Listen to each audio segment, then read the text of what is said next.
हरे कृष्ण कृष्ण कृष्ण हरे हरे हरे राम राम राम हरे हरे। श्रील प्रभुपाद की जय, गुरु गौरांग की जय। तो आज हम प्रथम स्कंद प्रथम अध्याय श्लोक क्रमांक 10 से प्रारंभ करेंगे। प्रायेणाल्पायुषः सभ्य कलावस्मिन् युगे जना मंदा सुमंदमतयो मंदभाग्या उपद्रुता। हे विद्वान, कली के इस लौह युग में लोगों की आयु न्यून है। वे झगड़ालू, आलसी, पथभ्रष्ट, अभागे होते हैं तथा साथ ही साथ सदैव विचलित रहते हैं। तो यहाँ पर कलयुग में जो मानव समाज रहेगा उसके कुछ लक्षण यहाँ पर व्यक्त किए गए हैं। जैसे झगड़ालू, आप जानते हैं कि इस युग का नाम है कलयुग और कली का अर्थ है कलह। तो प्रत्येक संबंध में, व्यक्तिगत हो, उसमें झगड़ा रहेगा, देशों के बीच में झगड़ा रहेगा और राष्ट्रों के बीच में झगड़ा रहेगा और आपस में लोग झगड़ते रहेंगे। दूसरा लक्षण बताते हैं मंदा। मंदा मतलब आलसी, और आलसी तमोगुण का लक्षण है। जो व्यक्ति ज़्यादा सोएगा तो वह आलसी कहलाया जाएगा। पथभ्रष्ट, कलयुग के लोग हमेशा पथभ्रष्ट रहेंगे। सुमंद मतेहा, इसका मतलब है आध्यात्मिक मार्ग में कभी भी नहीं आएंगे। और मंदभाग्या मतलब अभागे, मतलब उनका जो किस्मत है, उनका जो भी भाग्य है वो अभागा रहेगा। और जो सबसे मुख्य लक्षण है वो है उपद्रुता, मतलब विचलित, हमेशा विचलित रहेंगे, उनका मन चंचल रहेगा। तो प्रभुपाद जी तात्पर्य में लिखते हैं, जब नैमिषारण्य के मुनियों ने इस कलयुग के लोगों की अवस्था का विश्लेषण किया तो उन्होंने देखा कि उनकी आयु कम होगी। कलयुग में आयु कम होने का कारण अपर्याप्त आहार नहीं अपितु अनियमित आदतें हैं। आदतों को नियमित करके तथा सादा भोजन करके कोई भी व्यक्ति अपना स्वास्थ्य बनाए रख सकता है। अधिक भोजन करना, अधिक इंद्र तृप्ति, दूसरों की दया पर अत्यधिक आश्रित रहना एवं रहन सहन के कृत्रिम मानक मनुष्य की प्राण शक्ति तक को चूस लेते हैं। फलस्वरूप जीवन की अवधि घट जाती है। तो यहाँ पर प्रभुपाद जी कारण बता रहे हैं कि व्यक्ति का आयु क्यों कम होगा। जैसे सतयुग में व्यक्ति का आयु 1,00,000 वर्ष होता था, त्रेता युग में घटकर 10,000 वर्ष हो गया, द्वापर युग में घटकर 1,000 वर्ष हो गया, और कलयुग में जो अधिक से अधिक आयु है वो है 100 वर्ष। पर हम देखते हैं कि व्यक्ति 100 वर्ष भी जीवित नहीं रह पाता है, 70-75 तक ही जीवित रह पाता है। तो यहाँ पर कारण बताया गया है कि खाने की कमी नहीं होगी परंतु अनियमित आदतें, मतलब जब व्यक्ति अपने जीवन में नीति नियम को पालन नहीं करेगा कि किस समय खाना है, किस समय सोना है, ये जो क्रियाएं उसको नियमित नहीं करेगा तो क्या होगा, उसके शरीर का संतुलन बिगड़ जाएगा और उसकी आयु कम हो जाएगी। हम देखते भी हैं कि कोई समय नहीं होता है, व्यक्ति 24 घंटे उसका मुंह चलता रहता है, खाने के लिए खाता रहता है।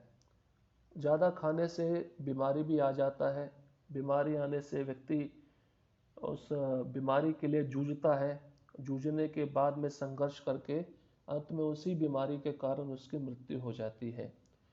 और इसलिए कहा गया है कि समय पे ही खाना चाहिए, समय पे ही सोना चाहिए। व्यक्ति है रात को लगभग 12 बजे सोता है, सुबह देर से उठेगा, जब सूर्य उदय हो जाएगा उसके बाद में जग जाएगा, इससे शरीर का भी संतुलन बिगड़ जाता है।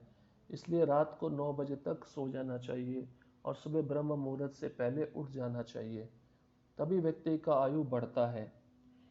आगे प्रभुपाद जी कहते हैं, इस युग के लोग न केवल भौतिक दृष्टि से अपितु आत्म साक्षात्कार के मामले में भी अत्यंत आलसी हैं। यह मनुष्य जीवन विशेष रूप से आत्म साक्षात्कार के लिए मिला है, अर्थात मनुष्य को जानना चाहिए कि मैं क्या हूँ, संसार क्या है और परम सत्य क्या है।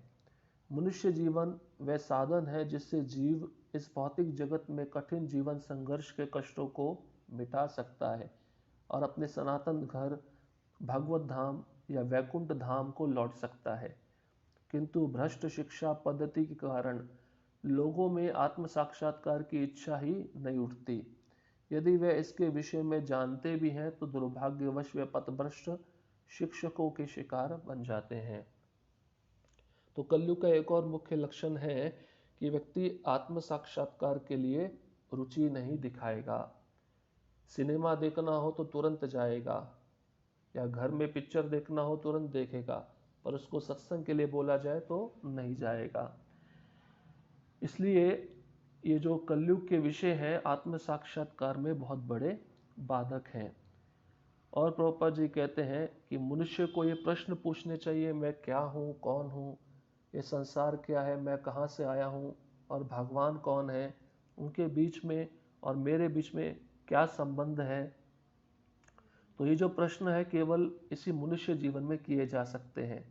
परंतु कलयुग में जो इतने विषैले विषय इंद्र तृप्ति के हैं, इन विषयों के आसक्ति के कारण व्यक्ति के अंदर ये आध्यात्मिक चेतना जागृत नहीं हो पाएगी। ये प्रश्नों को जानकर व्यक्ति भगवत धाम वापस लौट सकता है। और कभी कभार व्यक्ति के अंदर आध्यात्मिक इच्छा जागृत हो भी गई तो उसको उचित मार्गदर्शन प्राप्त नहीं हो पाएगा, क्योंकि प्रभुपाद जी लिखते हैं, दुर्भाग्यवश पथभ्रष्ट शिक्षकों का वे लोग शिकार बन जाएंगे। तो ऐसे शिक्षक उनको मिल जाएंगे जो उनको कुमार्ग पे लेके जाएंगे। इसलिए इस युग में अच्छा संग, सत्संग प्राप्त करना बहुत कठिन है। इस युग में लोग न केवल विभिन्न राजनीतिक वर्गों तथा दलों के शिकार हैं, अपितु विभिन्न प्रकार के इंद्र तृप्ति करने वाले विपथनों से भी ग्रस्त हैं, जैसे कि सिनेमा, खेलकूद, जुआ, क्लब, संसारी पुस्तकालय, बुरी संगति, धूम्रपान, मदिरापान, छलावा, चोरी, मनमुटाव आदि आदि। अनेकानेक व्यस्तताओं के कारण उनके मन सदैव विचलित एवं चिंताओं से ग्रस्त रहते हैं। इस युग में अनेक धूर्त लोग अपने अपने धार्मिक पंथ खड़े कर देते हैं जो किन्हीं शास्त्रों पर आधारित नहीं होते हैं, और प्रायः ऐसे लोग ही जो इंद्र तृप्ति के व्यसनी हैं ऐसी संस्थाओं के प्रति आकृष्ट होते रहते हैं। फलस्वरूप धर्म के नाम पर अनेक पाप कर्म किए जाते हैं, जिसके कारण लोगों को ना तो मानसिक शांति मिल पाती है, ना स्वास्थ्य लाभ हो पाता है। अभी देखिए एक मुख्य कारण और बताते हैं कि इस कलयुग में ऐसे अनेक इंद्र तृप्ति के साधन हैं जो जीवात्मा को अपनी ओर आकृष्ट करते रहेंगे। जैसे सिनेमा बताते हैं प्रभुपाद जी, खेलकूद, अपना रुचि खेलकूद में दिखाएगा, जुए में दिखाएगा, क्लब प्रभुपाद जी बताते हैं विदेश में जब व्यक्ति 80 साल का हो जाता है तो पैसा देकर क्लब में जुआ खेलने जाता है या स्त्रियों का संग करने जाता है।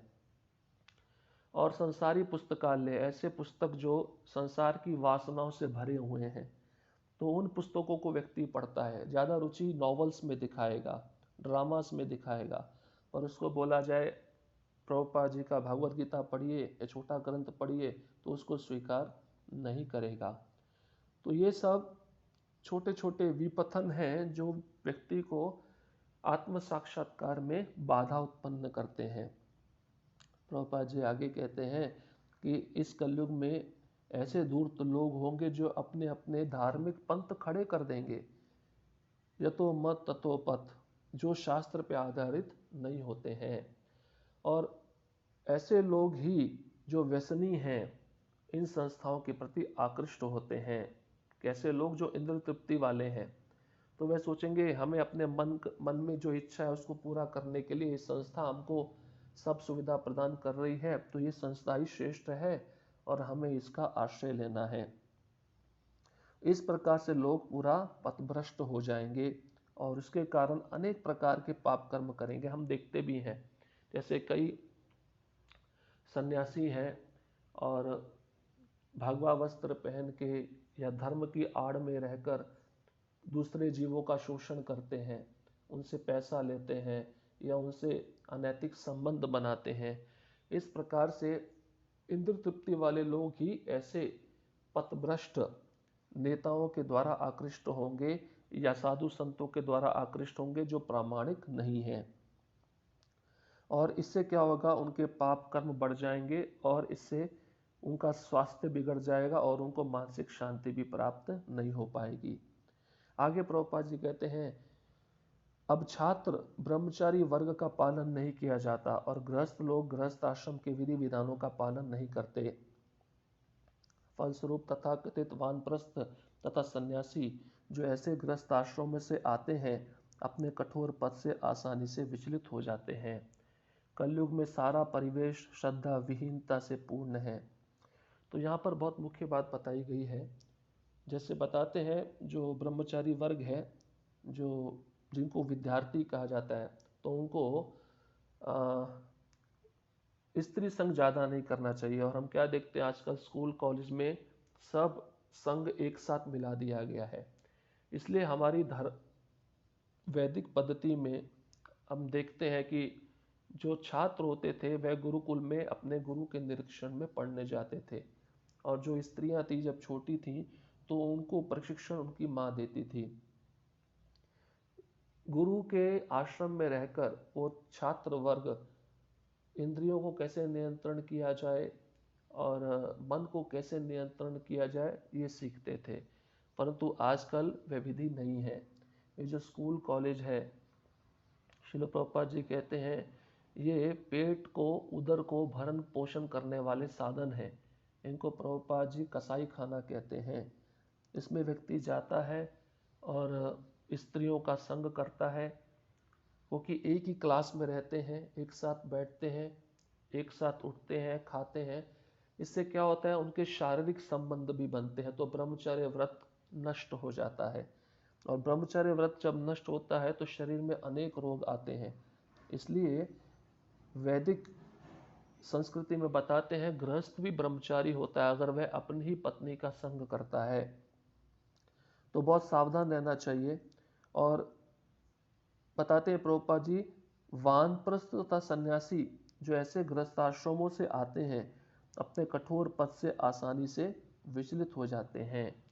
अभी वानप्रस्थ ले लीजिए या सन्यासी ले लीजिए, अगर ऐसा आचरण करके आएंगे तो अपने आश्रम में स्थिर नहीं रह पाएंगे।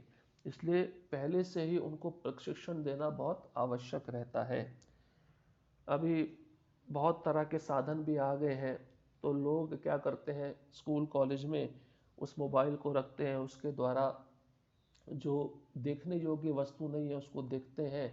इससे उनका मन विचलित होता है और वह मन उनको क्रियात्मक दृष्टि से उग्र करता है, उग्र बनाता है, जिससे वह वो क्रिया करते हैं। तो ये बहुत बड़ा ये जो संसाधन है बहुत बड़ा दिक्कत है, बहुत बड़ा रुकावट है आत्म साक्षात्कार के लिए। तो ये तो कलयुग के छोटे छोटे कुछ लक्षण हो गए। तो भागवतम के 12वें स्कंद के दूसरे अध्याय में भी सुखदेव गोस्वामी राजा परीक्षित को कलयुग के लक्षण बताते हैं। क्या कहते हैं, हे राजन, तब कलयुग के प्रबल प्रभाव से धर्म, सत्य, पवित्रता, क्षमा, दया, आयु, शारीरिक बल तथा स्मरण शक्ति दिन प्रतिदिन क्षीण होते जाएंगे। तो जैसे जैसे कलयुग बढ़ेगा क्या क्या क्षीण होता जाएगा, क्या क्या कम होता जाएगा, तो बताते हैं धर्म कम होता जाएगा। धर्म, सत्य, लोग सत्य पे स्थिर नहीं रहेंगे। पवित्रता, हम देखते भी हैं बाह्य रूप से लोग स्नान नहीं करते, आंतरिक रूप से कोई मंत्र का जप नहीं करते तो अपवित्र रहेंगे। दया खत्म हो जाएगी, दया, पशुओं का वध ज़्यादा होगा, इसी कारण से दया समाप्त होती जाएगी। और आयु के बारे में तो आपको पहले ही बता दिया है। शारीरिक बल, अगर हम देखें आज से 50 वर्ष पूर्व शरीर में बल अच्छा होता था तो व्यक्ति बहुत मेहनत करता था, ज़्यादा से ज़्यादा वजन उठाता था, परंतु उस समय का वजन अगर उसको अब दिया जाए तो वह नहीं उठा सकता। और स्मरण शक्ति, सुखदेव गोस्वामी एक ही बार में अपने पिता से 18,000 श्लोक सुने थे भागवतम के, और एक ही बार में उन्होंने याद कर लिया था, स्मरण कर लिया था। पर हम 100 बार भी पढ़ेंगे तब भी हमें याद नहीं होगा, इसलिए हम लिखते हैं। दिन प्रतिदिन कलयुग में जीव का स्मरण शक्ति क्षीण होता जाएगा। आगे कहते हैं, कलयुग में एकमात्र संपत्ति को ही मनुष्य के उत्तम जन्म, उचित व्यवहार तथा उत्तम गुणों का लक्षण माना जाएगा। कानून तथा न्याय तो मनुष्य के बल के अनुसार ही लागू होंगे। तो जिस व्यक्ति के पास उत्तम जन्म है और संपत्ति है, ज़्यादा संपत्ति होगी तो उसी को श्रेष्ठ माना जाएगा, चाहे उसमें गुण ना हो, चाहे उसमें व्यवहार ना हो, चाहे वो ऊंचे जन्म में जन्म ना लिया हो, तब भी उसको श्रेष्ठ माना जाएगा। किसके कारण? एकमात्र पैसे के कारण। और आप देखते भी कानून तथा न्याय उस पैसे के आधार पर ही चलेंगे। किसी को भी जमानत देनी है, चाहे वह खूनी है, किसी को भी छुड़ाना है, चाहे उसने कुछ गलत काम किया है, बहुत घृणित पाप कर्म किया है, तो पैसे के बल पे सब हो जाएगा। आगे सुखदेव गोस्वामी कहते हैं, पुरुष तथा स्त्रियां केवल ऊपरी आकर्षण के कारण एक साथ रहेंगे और व्यापार की सफलता कपट पर निर्भर करेगी। पुरुषत्व तथा स्त्रीत्व का निर्णय काम शास्त्र में उनकी निपुणता के अनुसार किया जाएगा और ब्राह्मणत्व जनेऊ पहनने पर निर्भर करेगा। ये हम प्रत्यक्ष देखते भी हैं। देखिए, पहले हमारे वैदिक समाज में जो स्त्री और पुरुष का जब मिलन होता है, उससे पहले उनके जो माता पिता है वह उनकी गुण मिलाते हैं, उनकी कुंडली मिलाते हैं, और जब गुण अच्छे मिलते हैं तब उनका विवाह निश्चित किया जाता है। परंतु आजकल क्या है, आजकल फेसबुक का ज़माना है, तो फेसबुक पे शादी हो रही है। आजकल वीडियो का ज़माना है, तो मोबाइल पे जो वीडियो है उस पे शादी हो जाता है। तो और बताते हैं कि व्यापार की सफलता, जब व्यक्ति व्यापार करेगा तो सफल कैसे होगा? कपट के आधार पर, झूठ बोलकर पैसा कमाएगा। और पुरुष और स्त्री केवल अगर काम शास्त्र में निपुण है, कैसे संग अच्छा किया जाए, और उनकी सुंदरता ज़्यादा है, तभी वह एक साथ रहेंगे। जब उनका काम शास्त्र में निपुणता खत्म हो जाएगा, उनको उसमें आनंद नहीं आएगा, तो वह एक दूसरे को छोड़ देंगे। और ब्राह्मणत्व, जो ब्राह्मण लोग हैं, 2 रुपए का जनेऊ खरीद कर पहनकर अपना उदर निर्वाह करेंगे। अर्थात उस ब्राह्मण के अंदर जो गुण है, पठन पाठन यजन जाजन दान प्रतिग्रह, तो ये नहीं होगा। इसका अर्थ हुआ कि दूसरों को आध्यात्मिक ज्ञान देना ये संभव ब्राह्मण नहीं करेगा। मनुष्य का आध्यात्मिक पद मात्र बाह्य प्रतीकों से सुनिश्चित होगा, और इसी आधार पर लोग एक आश्रम छोड़कर दूसरे आश्रम को स्वीकार करेंगे। तो यहाँ पर मुख्य लक्षण बताते हैं, आध्यात्मिक पद कैसे पहचाना जाएगा? बाह्य लक्षणों से। अगर मान लीजिए उसने भगवा वस्त्र पहना है तो वह सन्यासी है, चाहे अंदर से वह खोखला क्यों ना हो, गलत कार्य क्यों ना कर रहा हो, तब भी उसको सन्यासी माना जाएगा। और ऐसा व्यक्ति ही एक आश्रम को छोड़ेगा, दूसरे आश्रम में जाएगा, तो उसका कोई भी घृणा नहीं करेगा, उसको श्रेष्ठ मानेगा। और यदि किसी की जीविका उत्तम नहीं है तो उस व्यक्ति के औचित्य में संदेह किया जाएगा। मान लीजिए वह व्यक्ति कमा रहा है पर उसको पैसा ज़्यादा नहीं मिल रहा है, तो लोग उसके पद पे संदेह करेंगे, शक करेंगे। और जो चिकनी चुपड़ी बातें बनाने में चतुर होगा वह विद्वान पंडित माना जाएगा। आजकल ऐसे लोग बहुत मिलते हैं कि चिकनी चुपड़ी बात बनाएंगे, बहुत सुंदर सुंदर बोलेंगे, दिखावा करेंगे, उनको ही पंडित माना जाएगा। यदि किसी व्यक्ति के पास धन नहीं है तो वह अपवित्र माना जाएगा और दिखावे को गुण मान लिया जाएगा। विवाह मौखिक स्वीकृति के द्वारा व्यवस्थित होगा और कोई भी व्यक्ति अपने को जनता के बीच आने के लिए योग्य समझेगा यदि उसने केवल स्नान कर लिया हो। तो विवाह कैसा होगा? केवल मुंह से बोला जाएगा तो विवाह हो गया। बाकी क्रिया करने की आवश्यकता नहीं है। और किसी व्यक्ति के पास धन नहीं है तो वह अपवित्र माना जाएगा, जो धन जिसके पास है वो पवित्र माना जाएगा। तीर्थ स्थान को दूरस्थ जलाशय और सौंदर्य को मनुष्य की केश सज्जा पर आश्रित माना जाएगा। जैसे तीर्थ स्थान है, उनको वह बहुत दूर है तो ये सोचकर व्यक्ति कभी जाएगा नहीं, एक खाली एक जल का जलाशय है। और जो मनुष्य के लंबे लंबे बाल है उसी से वह आसक्त रहेगा। और उदर भरण जीवन का लक्ष्य बन जाएगा, केवल पेट भरना ही जीवन का लक्ष्य है, भगवान की भक्ति जीवन का लक्ष्य नहीं रहेगी। और जितना ढीठ होगा उसे उतना ही सत्यवादी माना जाएगा। जो व्यक्ति परिवार का पालन पोषण कर सकता है वह दक्ष समझा जाएगा। और धर्म का अनुसरण मात्र यश के लिए किया जाएगा। धर्म में भी व्यक्ति आएगा तो अपना लाभ पूजा प्रतिष्ठा बढ़ाने के लिए। अभी देखिए मुख्य लक्षण बताते हैं। कलयुग के समाप्त होने तक सभी प्राणियों के शरीर आकार में अत्यंत छोटे हो जाएंगे और वर्णाश्रम मानने वालों के धार्मिक सिद्धांत विनष्ट हो जाएंगे।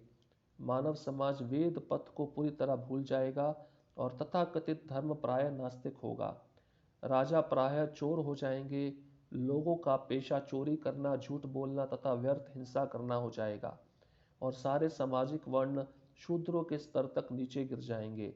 गौवे बकरियों जैसी होंगी। आश्रम संसारी घरों से भिन्न नहीं होंगे, मतलब मंदिर में जो आश्रम होंगे वो गृहस्थ आश्रम में परिवर्तित हो जाएंगे और गौओं का आकार बकरी जितना हो जाएगा। और तथा पारिवारिक संबंध तत्कालिक विवाह बंधन से आगे नहीं जाएंगे। विवाह हो गया, विवाह के आगे डाइवोर्स। अधिकांश वृक्ष तथा जड़ी बूटियां छोटी हो जाएंगी और सारे वृक्ष बौने शमी वृक्षों जैसे प्रतीत होंगे। बादल बिजली से भरे होंगे। घर पवित्रता से रहित तथा सारे मनुष्य गधों जैसे हो जाएंगे। उस समय भगवान पृथ्वी पर प्रकट होंगे। वे शुद्ध सतोगुण की शक्ति से कर्म करते हुए शाश्वत धर्म की रक्षा करेंगे। तो इस प्रकार से हम सोच सकते हैं कि कलयुग कितना भयानक है। इसलिए प्रभुपाद जी कहते हैं ये जन्म हमारा आखिरी जन्म होना चाहिए। हमें पूरे प्रयास के साथ इसी जन्म में भगवत धाम जाना है। तो आप सभी भक्तों से विनम्र प्रार्थना है कि कलयुग में इस भीषण युग में रहते हुए कृष्ण का आश्रय मत छोड़िए, प्रभुपाद का आश्रय मत छोड़िए और सदैव हरि नाम का आश्रय लेकर भगवत धाम जाने का प्रयास करिए। हरे कृष्णा कृष्ण कृष्णा हरे हरे, हरे राम राम राम हरे हरे। शिल प्रभुपाद की जय। गुरु गौरांग की जय।